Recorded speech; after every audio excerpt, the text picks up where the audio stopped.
ময়মনসিংহের গফরগাঁও উপজেলার টাঙ্গাব ইউনিয়নে যুব সমাজের উদ্যোগে ওয়াজ ও দোয়া মাহফিল অনুষ্ঠিত হয়েছে।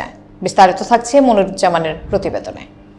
মাহফিলে প্রধান অতিথি ছিলেন মা মাটি মানুষের নেতা এবি সিদ্দিকুর রহমান। এছাড়াও উপস্থিত ছিলেন কৃষক দলের কেন্দ্রীয় সহ সাংগঠনিক সম্পাদক সাদিকুর রহমান, সাবেক যুগ্ম আহ্বায়ক আব্দুল্লাহ আল মামুন, এম আর খায়রুল ইসলাম, ফখরুল হাসান, জালাল উদ্দিন, স্বপন মিয়া ও শহীদ মিয়া, হিউম্যান এইডের বিভাগীয় সভাপতি বেলাল আহমদ, সাধারণ সম্পাদক মোফাজ্জল হোসেন এবং রনি খায়রুল সহ বিএনপির বিভিন্ন অঙ্গ সংগঠনের নেতৃবৃন্দ অনুষ্ঠানে অংশ নেন। মাহফিলে ইসলামের বিভিন্ন দিক নিয়ে আলোচনা ও দোয়া, জাতির শান্তি কামনায় বিশেষ দোয়া অনুষ্ঠিত হয়। এই ইউনিয়ন আমার অত্যন্ত পরিচিত ইউনিয়ন,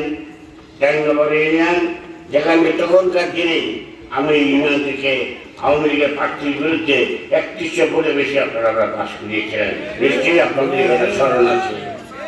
আমি আজও সে কথা স্মরণ করি এবং জীবনের মৃত্যুর আগ পর্যন্ত, যেদিন আল্লাহ আমাকে দুনিয়াতে নিয়ে যাওয়ার আগ পর্যন্ত আমি আপনাদের কথা শ্রদ্ধা করে স্মরণ করবো। এইটাই হলো আমার ইমানের লক্ষ্য এবং যেটা আমি সারা জীবন।